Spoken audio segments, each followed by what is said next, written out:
Andrew Quilty, thank you ever so much for coming on the show to tell your story of Afghanistan. You've got such an emotional attachment to the country, such an emotional story with the country. You worked there for almost a decade, and I'm so grateful that you've made time available all the way the other side of the world. Uh, I apologize to have spoiled your morning in Sydney. I'm here in almost midnight in the UK. Not at all. It's a pleasure to be with you, Rolla. Thank you for having me. Um, I just wanted to start with that emotional attachment bit that you have for Afghanistan because you've spoken about it in in in in your public speaking, and of course your book August in Kabul, which we'll get to, is again such a wonderful, I suppose, love letter for the country. Um, that is such a moving piece of work. You tell Afghanistan's story through the eyes and the stories of people affected. Uh, but before we get into that, so how did your journey with Afghanistan really begin? Well, first of all, yeah, I'm glad that you referred to it as a love letter because I think a lot of people would read the book and feel quite uh, pessimistic and bereft of hope for the country after it because I mean that time for a lot of people, a lot of Afghans was the end of a more hopeful, if complicated, chapter in the life of the country. Um, but love, as per the love letter, is complicated, right? And it can manifest in all kinds of different ways. Sometimes you fall out of love, or you need to break Or you away get from it. or you get heartbroken. Or you get exactly. That's that is a better analogy. But how did I end up there? It was quite by chance, really. I mean, I had I'd come out of school, out of high school in 1999, and without much of a without much of a social conscience, without a particular interest in world affairs or anything outside of my immediate personal sphere.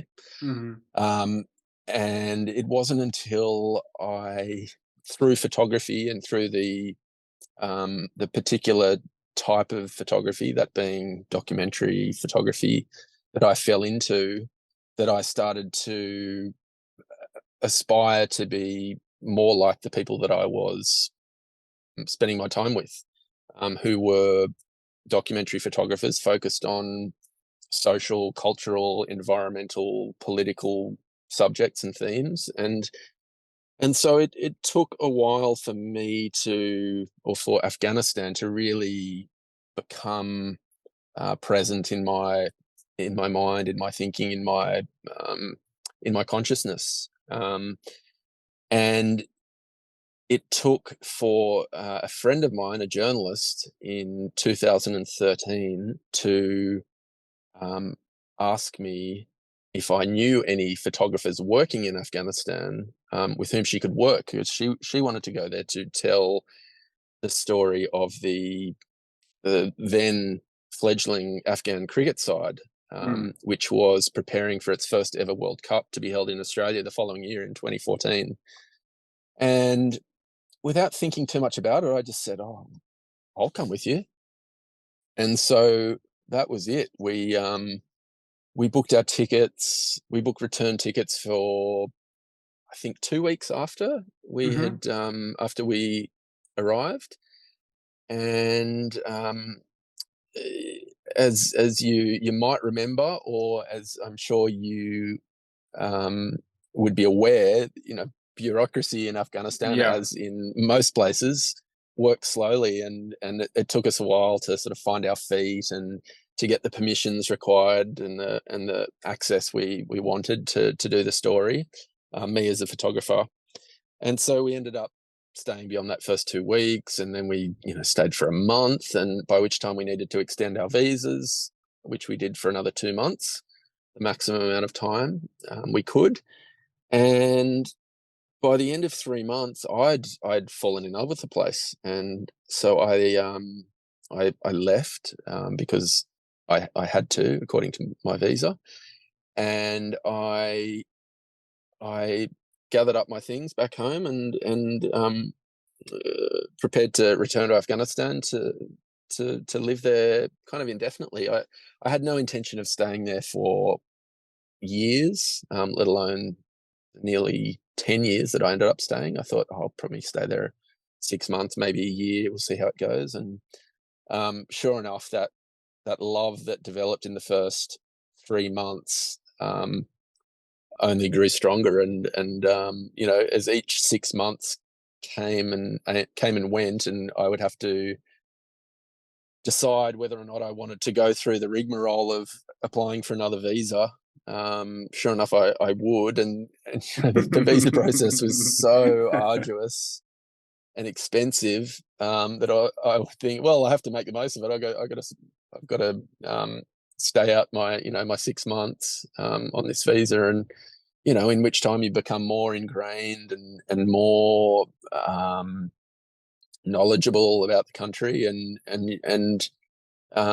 more invested.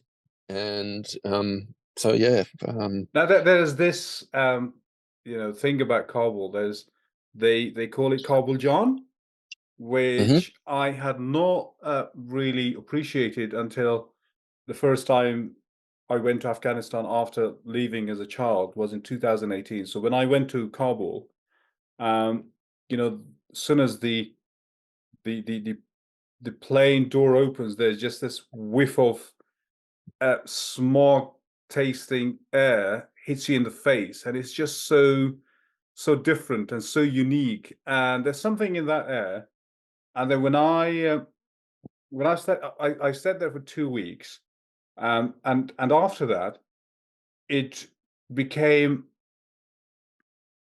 leaving Kabul, realizing without even subconsciously that Kabul John thing had infected me. So when people talked about the John in Kabul John, I just thought, yeah, there's something in there. That it's just that you got infected by that virus as soon as you arrived there, and then you just fell in love with the John of Kabul John. You know what John means in life, dear. Yeah, very much so. And it is hard to, you get that, or I get that question a lot. Why did you stay so long? And it's very, I mean, I still find it hard to articulate, but yeah, there's something intangible that is very hard to put your finger on about Kabul, and particularly Kabul. I mean, there are some obvious attributes that it has that I loved about it. I mean, the topography, being in this giant basin with surrounded by mountains that for me in Australia or you in the UK, we don't have anything like that anywhere in either of our countries, and Hmm. they're just there, snow capped almost year round, and the smells and the the very, again, in comparison to Australia, the real the very tangible differences in the seasons there. Spring is really, um, it's a proper spring. You come out of this, very pretty bleak, grey, cold winter, and Afghanistan, the soil is somehow so fertile that when spring hits, it's just like, the whole place just literally blooms, and, roses spring up everywhere. Um, and then, the very um, uh, baking summers, particularly down south, but also in Kabul, where, you've got these really bright, almost white skies. Um, it's I mean, yeah. Look, we could speak for an hour just about why Kabul is Kabul John. But and of course there are other things like the friends I made, and I think for me it might be obvious to say, but the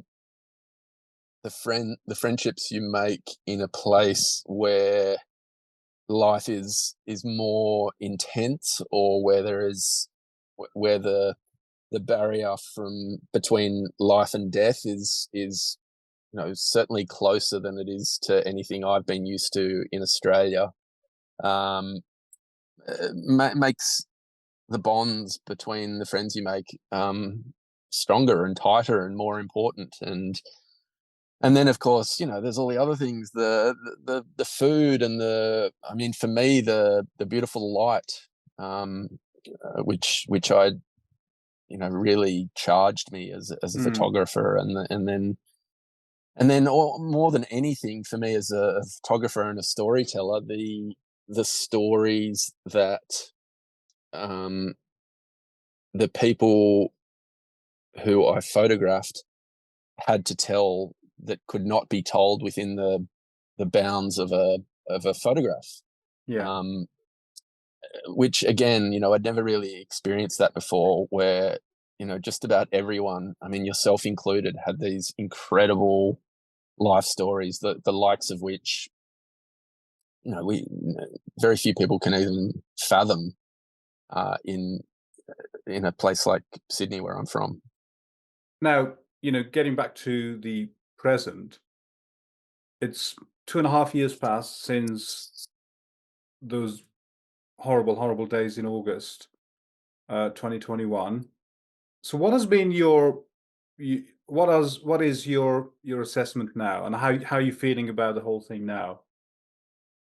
My assessment now, in terms of the situation in Afghanistan now, or the legacy of No, overall, I the mean, 20 as years somebody that who's been so emotionally involved and engaged, anyone who's attached to that country, whichever way you put it, politically, emotionally, culturally, you name it, they'll go through, different emotions throughout the day, I suppose, because it's just an ever-present thing. But, people have drawn their own conclusion in different ways. But what has it been for you like? look, the immediate aftermath of the Taliban's return to power in 2021 was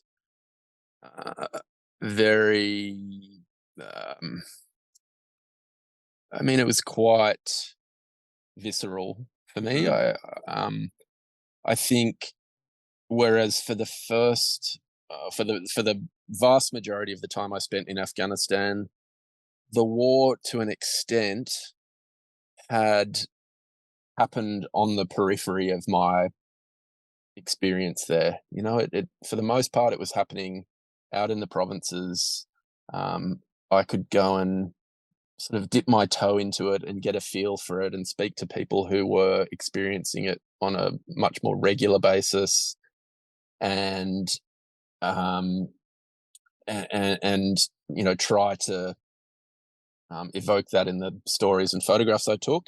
But I could always jump on a plane or jump in my car and come back to Kabul and the safety and security of my home there.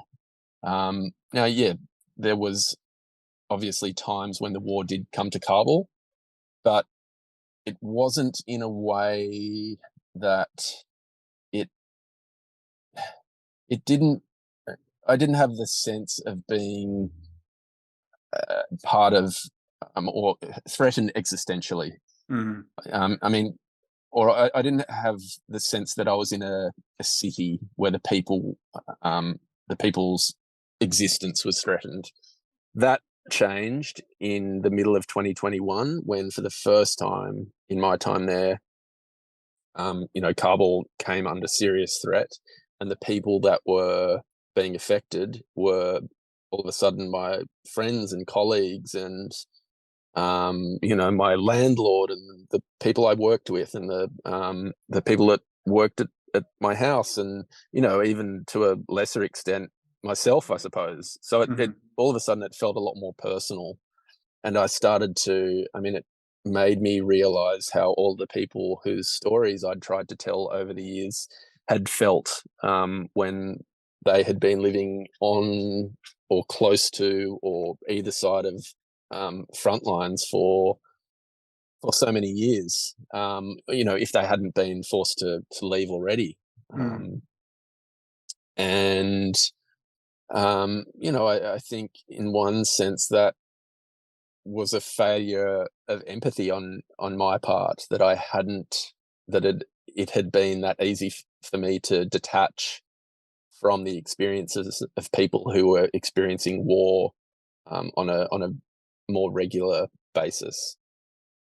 So in the immediate aftermath, it yes, it felt very personal. It felt to an extent again that I had been, kind of forced to leave the place I called home, and I don't mean that literally. I wasn't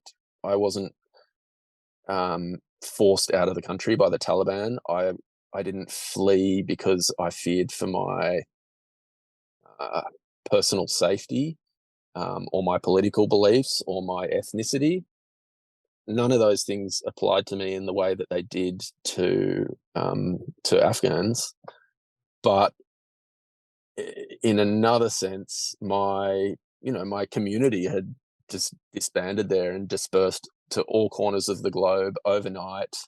Um, and the city that had become my home was no longer really recognizable to me. All Yeah, of a you, sudden, you I refer didn't. to it as your hometown, and I just, I really loved about that.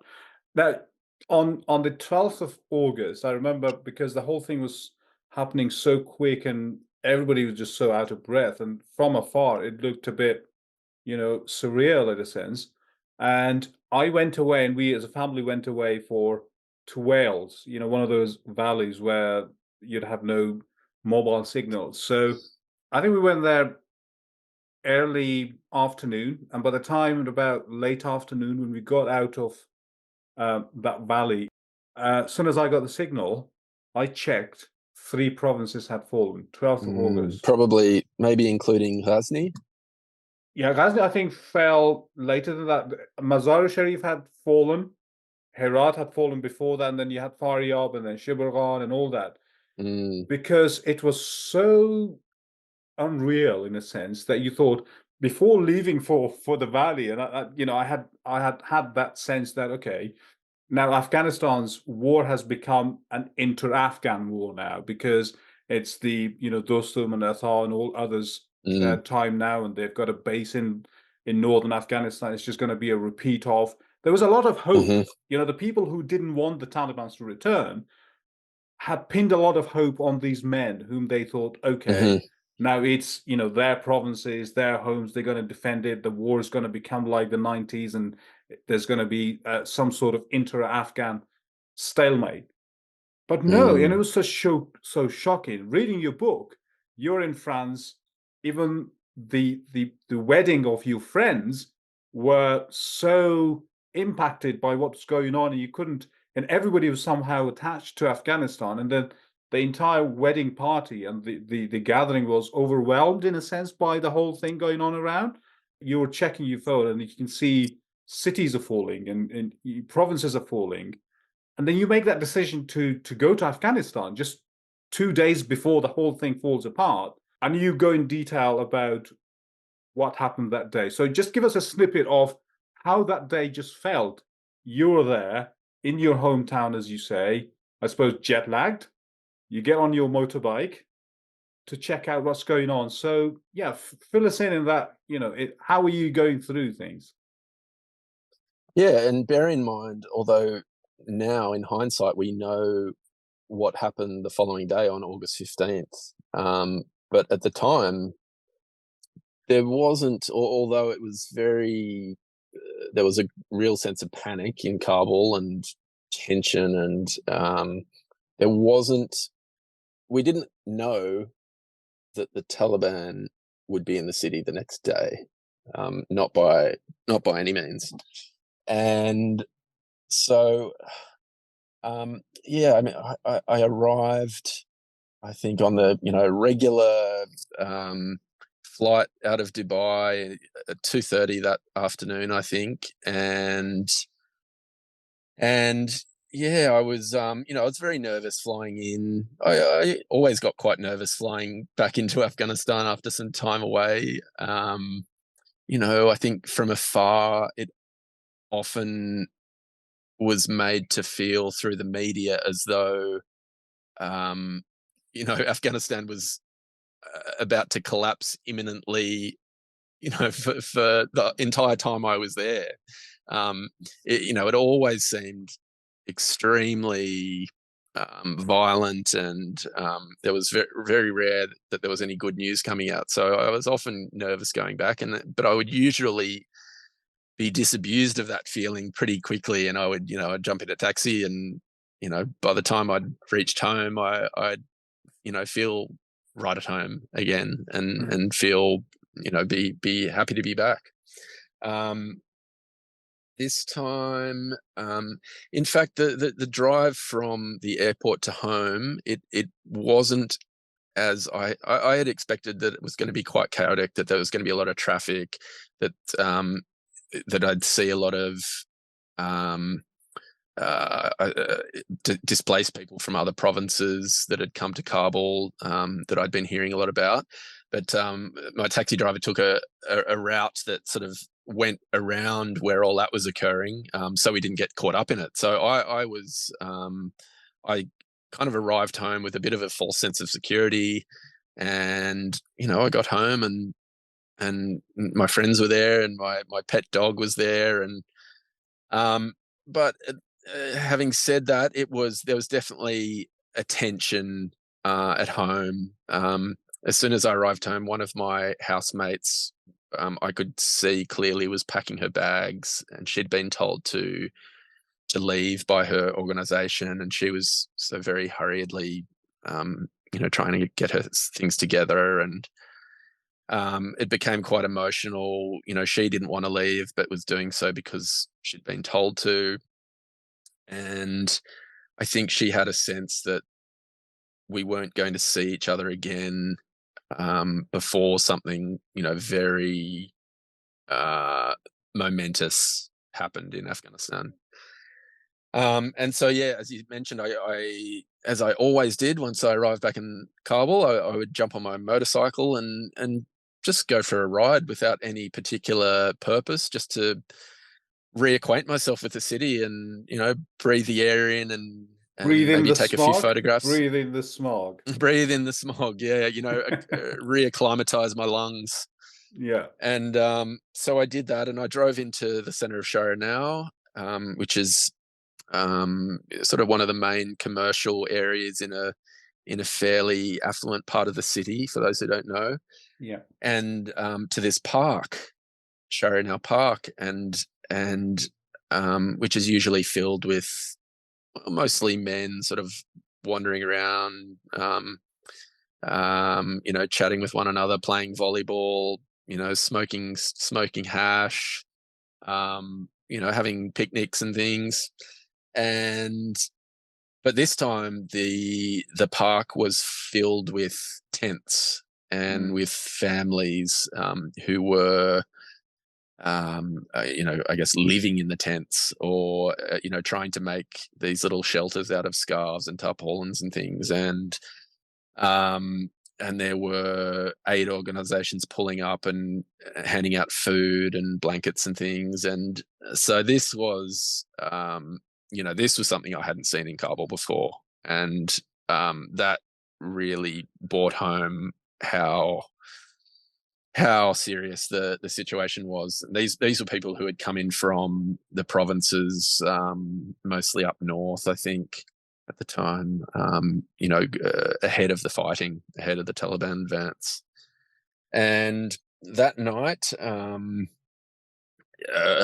was in touch with friends and colleagues, and a lot of people were trying to make plans to leave. I thought, look, I want to try and stay through whatever happens, but just in case, I'm going to try and book some flights. even more than one flight out just in case, just so I have them in case I need them for whatever reason. And so, yeah, me and a few friends did that. And of course, straight away, we realized that there were no seats left on any of the regular flights. And so that, that made us a little more tense again.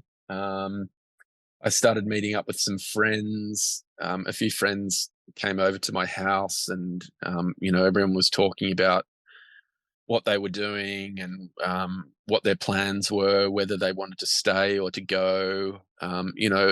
Every hour at this point, it was becoming more and more understood that the Taliban advance on Kabul was pretty close. We still didn't know it was going to happen the following day, but we thought, okay, it's only a matter of days at this point. And yeah, so we had some I had some friends over. We had some had some pretty teary farewells with people who had decided they didn't want to stay for whatever was going to happen, and they had arranged flights out the following day. I think then we heard that some new flights had been listed online. So me and another friend, Victor Blue, who I talk about in the book, we thought, okay, well let's get online and see if we can get some tickets. And we ended up buying a couple of tickets each on different flights in the week to come. Just in case we needed them, to have them in our back pocket for an emergency. Not really considering the fact that the airport might close and those tickets would be useless. But to give us some sense of an escape route if it was necessary. There was at this point there'd been no talk of a mass civilian evacuation from the airport, even though the Americans and the other NATO troop contributing nations were fully underway with their military withdrawal. There was no sign at this stage of a civilian evacuation. That day that you're on your motorcycle, that you encounter the first Taliban, I suppose, party on top of the American Humvee.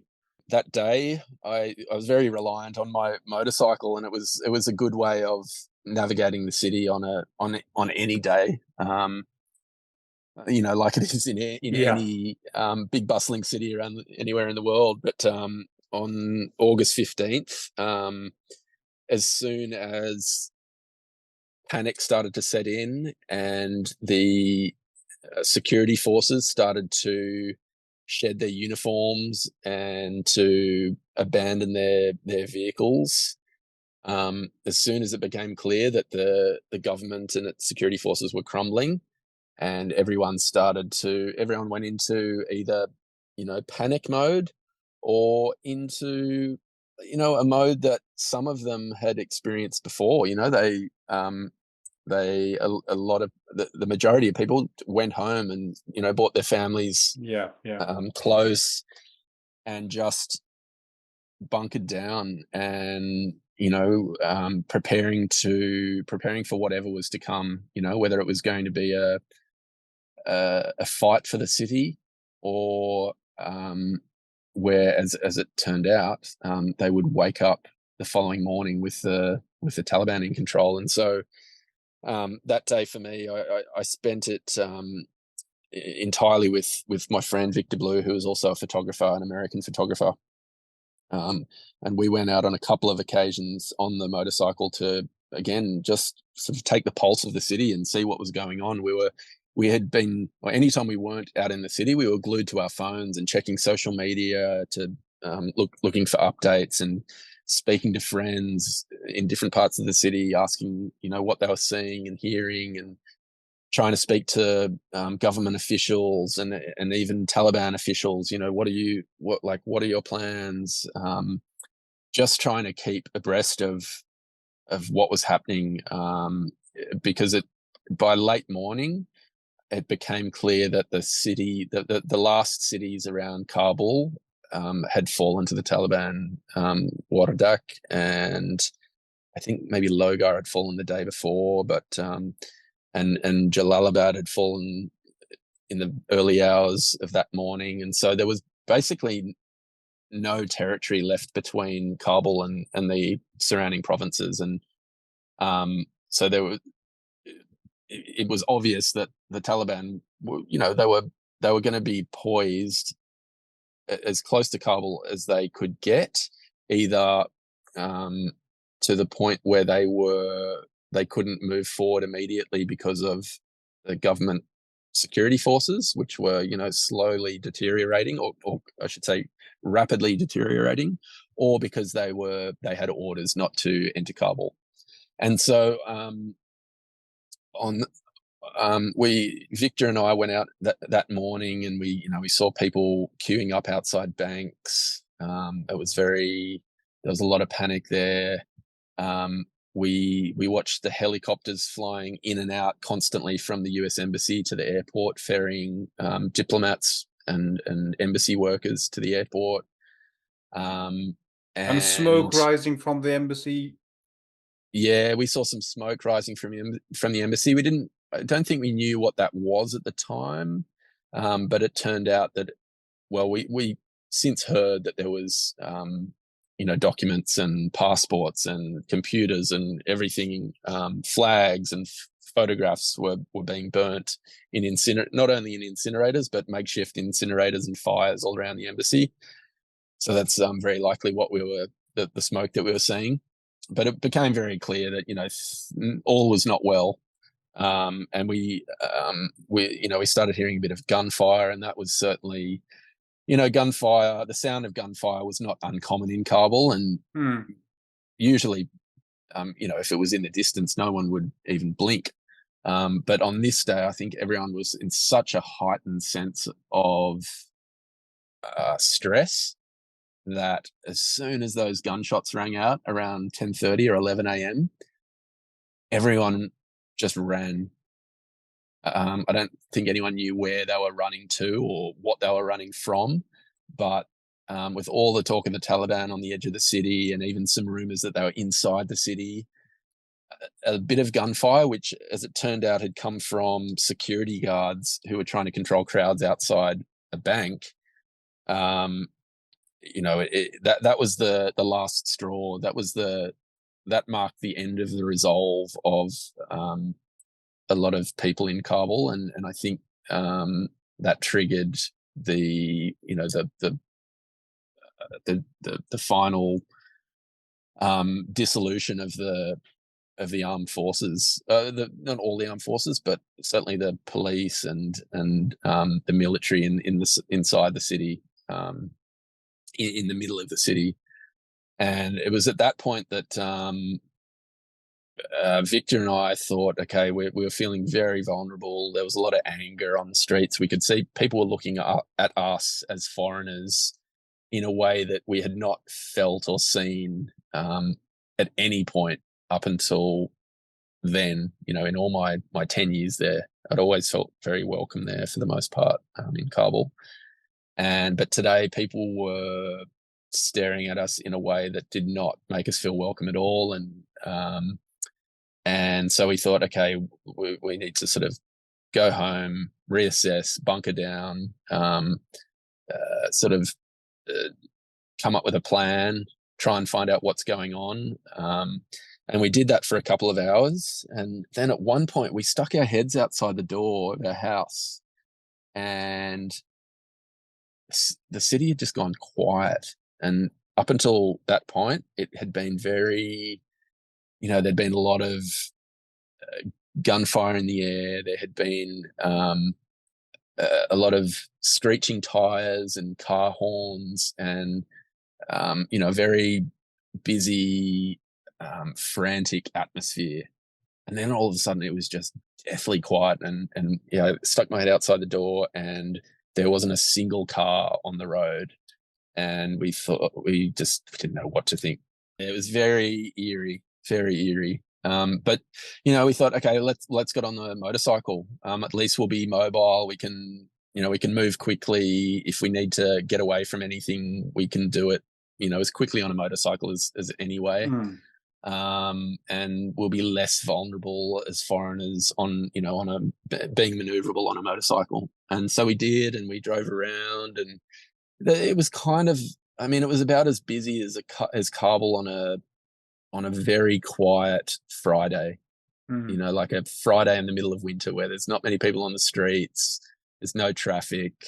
And so we just drove around, and every now and then we'd see something a bit strange. There weren't the usual street sellers on the side of the road.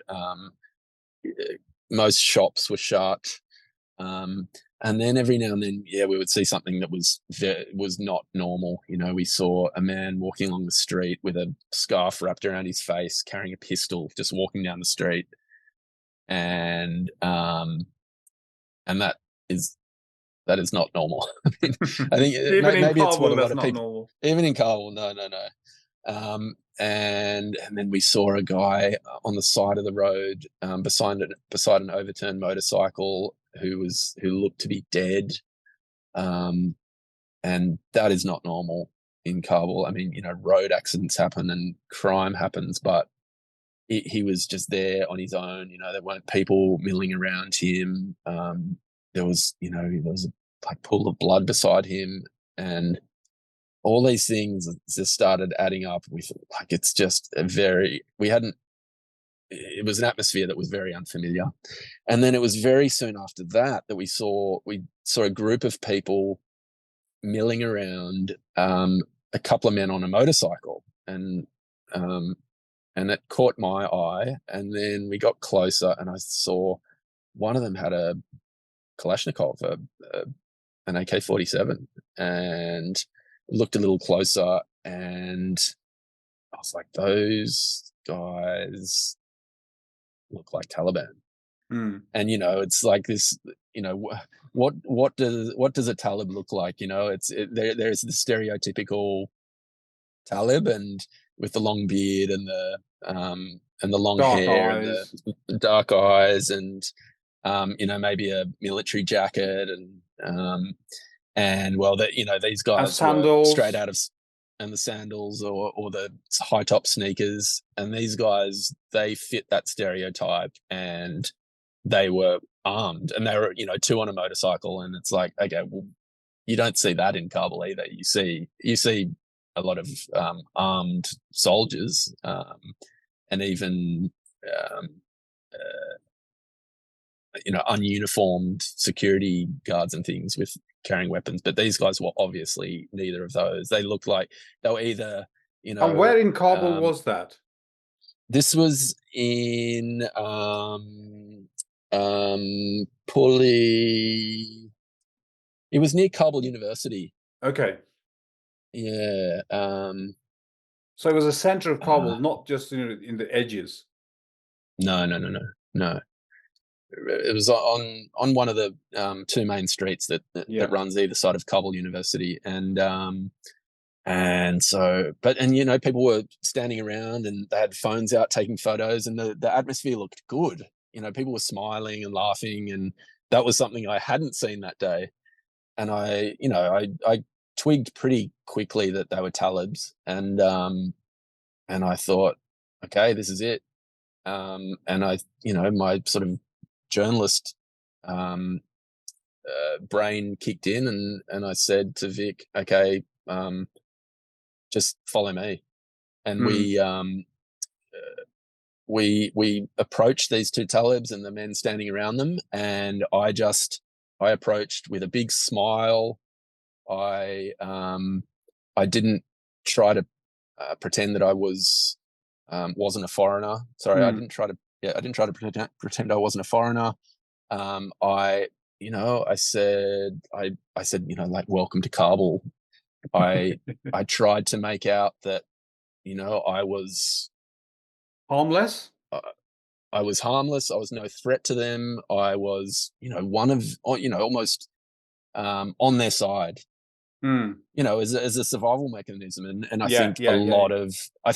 maybe that's what those men around them were doing as well, just trying to ingratiate themselves on these, probably the new rulers of Kabul, whether that reflected their true political beliefs or not, as was the case for me. And, I said, can we take some photos? And they're like, yeah, no problem.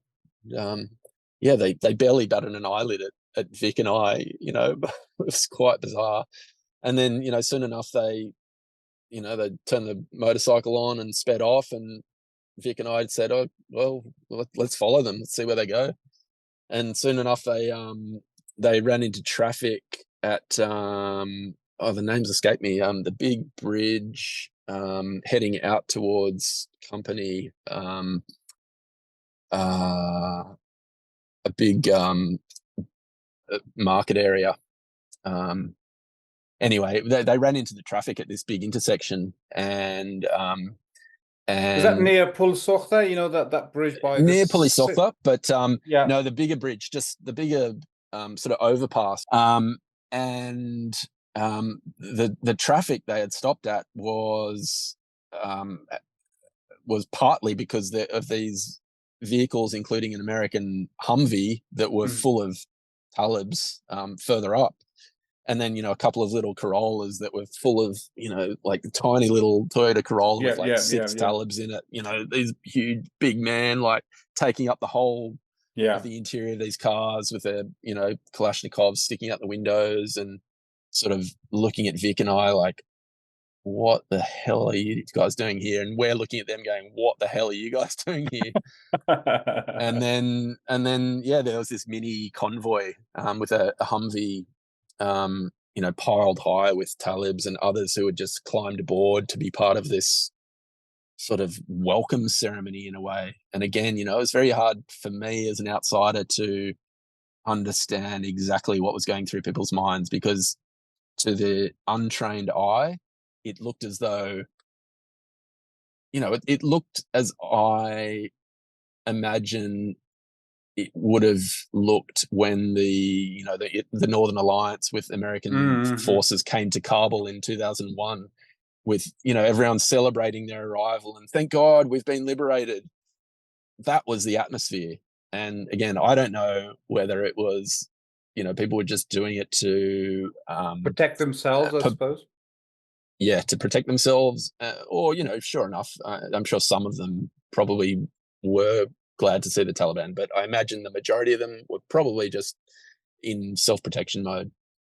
And so yeah, we just tried to blend in with that atmosphere, and we were always smiling. We were making out as though we were meant to be there. It's like, no, we're not in the wrong place. We're meant to be here. And we were shaking hands, and stopping short of um, cheering for the Taliban or anything, but joining in with cries of Zindabad Afghanistan, and Yeah. long live Afghanistan, and things like this, just so we'd kind of survive that moment, because we were as foreigners, we were You're very pretty vulnerable vulnerable at as that well point. because, somebody threatened you with a knife.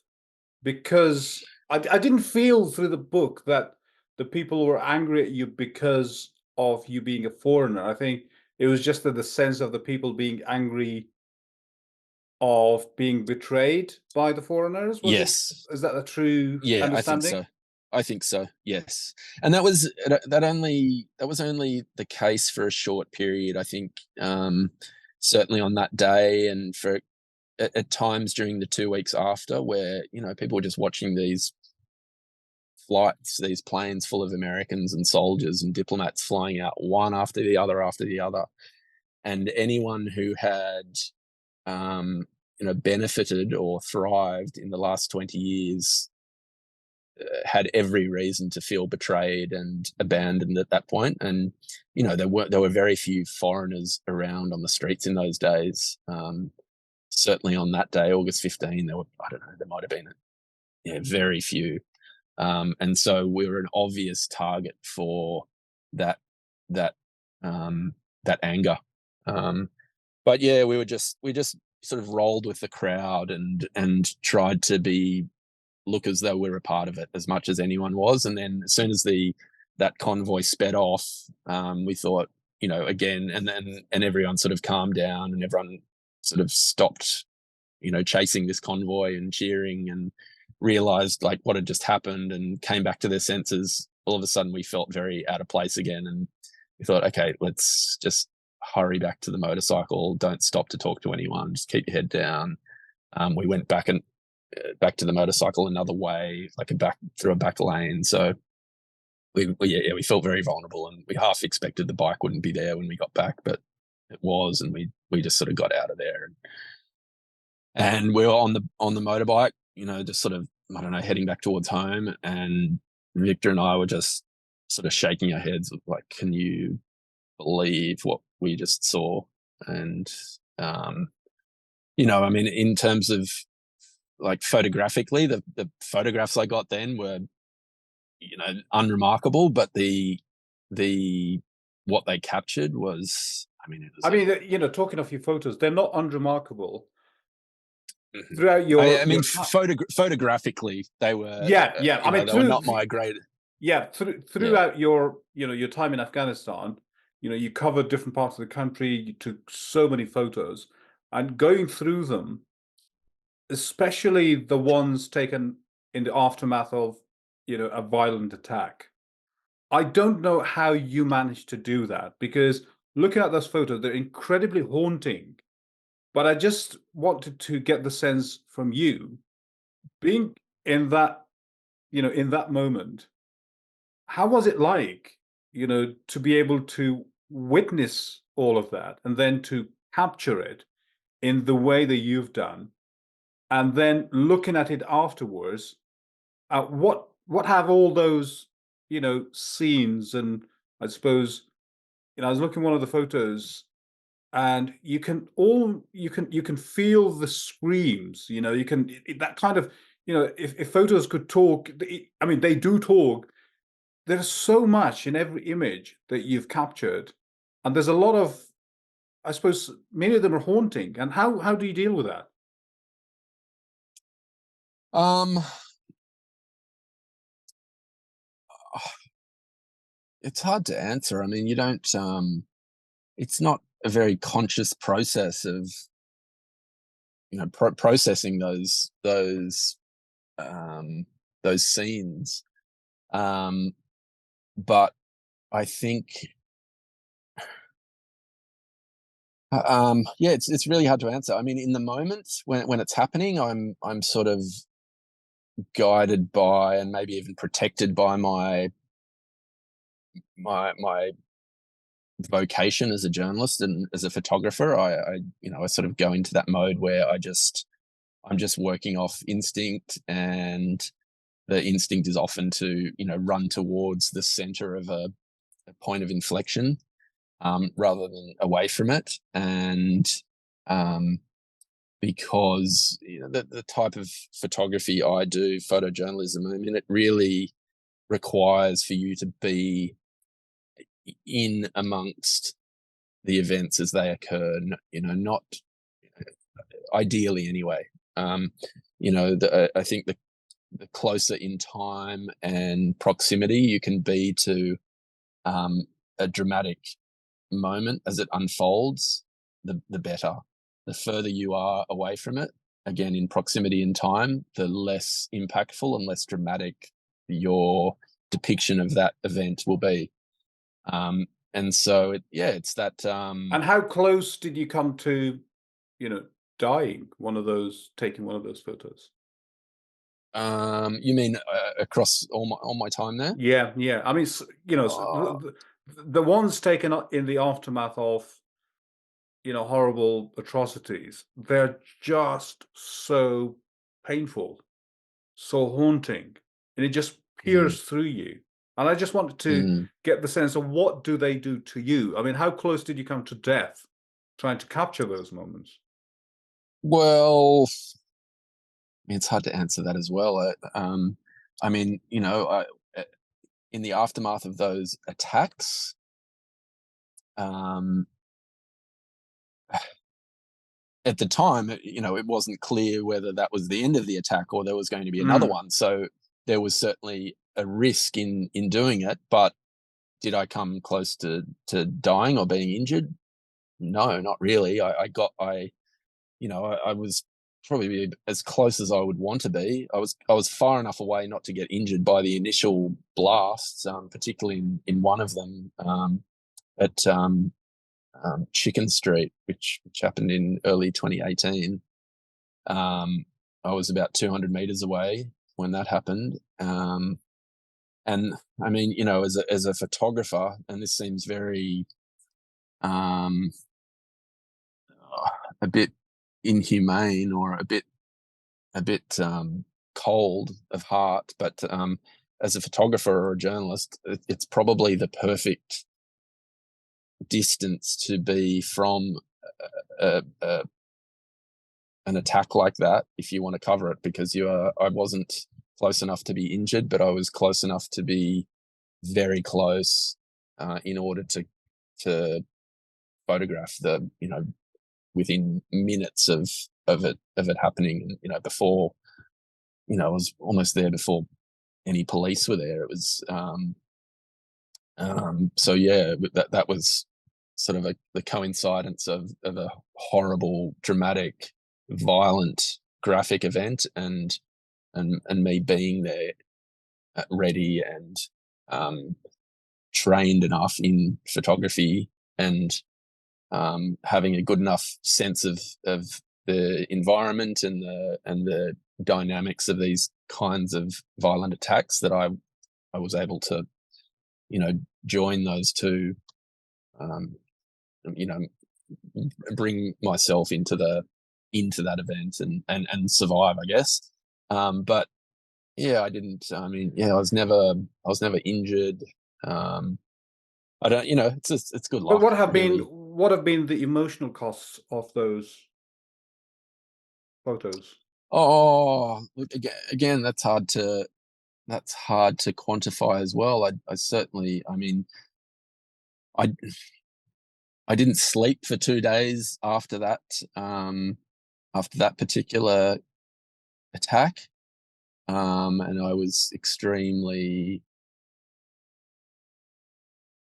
agitated and nervous and scared, in that very initial aftermath.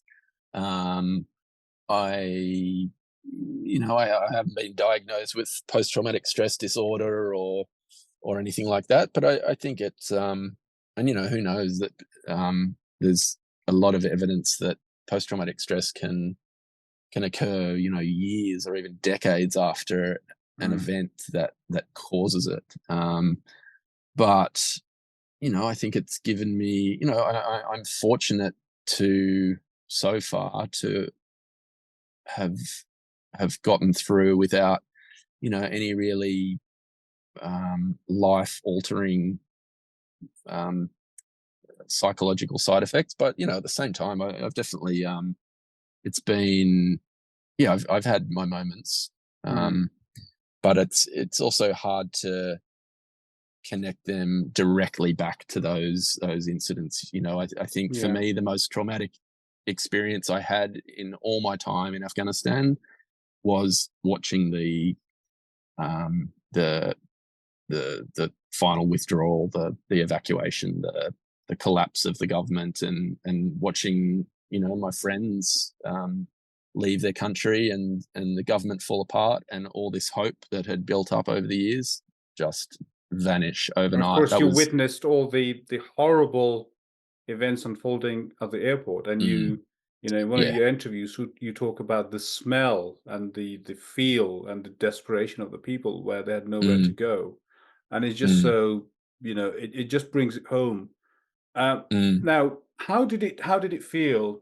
You talk about arriving in Kabul. Every time you flew to Kabul, you talk about the mountains, but how did it feel to leave Kabul for the last time? What was going through your mind? Leaving Kabul was always quite emotional. I mean, flying into or out of Kabul it's one of the most spectacular flight paths you can ever imagine. Again, mostly because of the mountains, and then coming into view of this sprawling city. Um, and I mean, and flying out, I often felt a sense of guilt. I would, whenever I would drive to the airport, I would often lie to my whoever was driving me in the taxi, and tell them that I was traveling to Helmand or Mm, Kunduz or something, because I felt guilty that I could just leave and go home, go to Europe whenever I wanted to, because I had a passport that was more valuable than the Afghan passport, and I could afford to. And so leaving after the Taliban's return, um, after watching the lengths to which people were willing to go to try and do the same, was, oh look, it was, I mean, I'd had probably I spent 10 weeks, I remained in Kabul for 10 weeks after all that happened. Um, and so I had sort of had a bit of time to come to terms with it, and it wasn't, it certainly wasn't the day after the chaos at the airport, by any means. I think the airport remained closed for about mm. a month. Um, but it was, yeah, I felt a lot of guilt, and I also felt some guilt leaving at that time when Afghanistan probably needed um, attention focused on it more than ever, um, es- especially when so much of the media that had been there um, had left during the Taliban takeover or in the immediate aftermath. And back home in Australia, I mean, Australia was a big part of um, the coalition that went into Afghanistan, and of course lost 47 soldiers in fighting the Taliban. And you've had court cases, and of course, with the special forces, et cetera, in Australia. But how's been the public mood and the reactions to all that was happening in Afghanistan in Australia? Because of our proximity in Europe, for example, it was quite heavy, and it was felt quite heavily. But how was it? How has it been in Australia? Um, the the chaotic withdrawal was, very well covered by the media in Australia. I think it was probably the first time since I'd been there that Afghanistan had been front and center on the world stage again. Um, and you know, I think, yeah, everyone remembers those images, particularly from the airport, and the people clambering onto the underneath the fuselage of that plane. And so it was for the first time. I think people kind of had at least some sense of what I was returning from. Hmm. Um, yeah, up until that point, I think the majority of Australians probably didn't even know there was a war still going on in Afghanistan. And it often surprised me when I returned home to learn how ignorant most people were, or just how little coverage it got.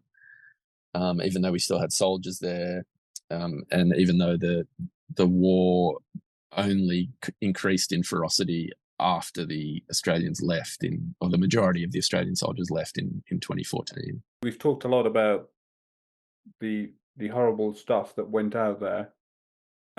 When you reflect back, what are the good times when you've had your kind of fosters? When you sitting with your mates talking about the laugh out loud moments of your time in Afghanistan. What are those? I mean, let's talk about the good times. I Mm, think one of the things that people will remember, and no matter how hard the Taliban try, they will not be able to erase that 2 decades from people's mm, minds. So, what are the highlights that keeps you hopeful, I suppose, about the future of the country, if there's anything? But also, mm. with your Australian Fosters, um, talking about the country, how what would you recount? Well, first of all, no one drinks Fosters in Australia. Really? No, I mean, I can't you remember guys are the just pushing it down our throats here with all the yeah, ads, yeah. No, Fosters. Yeah. no one wants it here. We send it all to you. Gosh, we're being betrayed. um, So what is it but then? What is the Australian lager then? oh, take your pick. There's plenty to choose from. But not I Fosters. mean, more people would drink Guinness in Australia than Foster's. Really? Oh yeah. But yeah, look, it's the I mean, I think overall it's the community that I had there, and I think that would probably be the same for most people that I miss and that I pine for. Um, I think apart from all the adventures and the excitement and the fun and even the adrenaline and the challenges of working there and living there, and even the professional success that I enjoyed during my time there. It's I mean those things are all contribute to a sense of grief for the place, but Mm. most of all, more than all of those things, individually, it's the community that I miss most, and that I have, for which I have the fondest memories. And looking at it now, how much, how much love you have for the country, how do you foresee things playing out in your mind in. Well, I mean, now it's just look in terms of war, the Afghanistan hasn't had a time where there's been this little conflict Mm. in at least 20 years. um, I made the mistake before the Taliban came to power of thinking that maybe that the end of war would bring peace, even if it didn't, even if it wasn't ideal for a lot of Mm. people, and obviously particularly women, but at least there would be peace. And I think now I understand that the end of war doesn't necessarily mean peace. Yeah. Um, and I imagine, look, look, it's so hard to know, but I can't imagine that Afghans, both inside the country and out, will be able to tolerate the kind of um, lives they're able to lead, particularly after what many had experienced in the 20 years prior to the Taliban's re-arrival, that they will tolerate living under the Taliban's writ, as it is at the moment, for forever. I and at the same time, I find it hard to imagine the Taliban, reforming in a way that is more accepting or more tolerant of women and minority ethnicities and things. I think the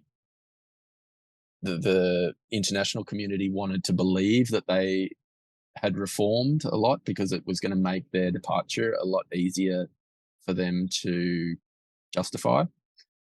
But the Taliban's pretty pretty well done away with any hopes of a new, Taliban 2.0. There are some ways in which they've changed, but they've been fairly cosmetic. I think, in the 90s, television was banned and music was banned, and photography and cameras were banned, and they're a lot more lenient on some of those things these days, but Because they need them themselves. Those are the things that they they need them also need themselves. them themselves. Yeah.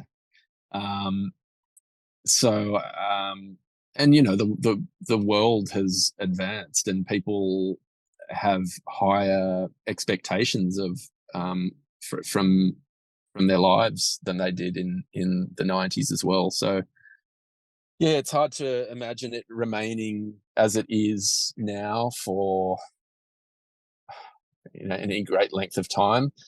At the same time, I don't see any sort of really unified, um, substantive opposition that would be capable of changing the status quo at the moment. I'm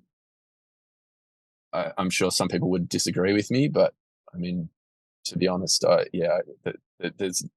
don't think there's anyone that's threatening the Taliban existentially at the moment, put it that way. And I think there's very little appetite internationally to dislodge them from power. I mean, so yeah. Look, I imagine it will probably grind on the way it is, fairly uneventfully for some years to come. And yeah, look, I really don't know. Maybe you Mm. have maybe you have stronger feelings or um, premonitions about that, but yeah, I kind of just see it dragging along as it is now for some years. With very difficult economic times, poverty, um, albeit with still not a lot of violence, which will also sort of keep it out of the news and out of the minds of international political figures. In the meantime, thank you so much for coming on the show. I'm really grateful for your time. So Thanks so much, Rolla.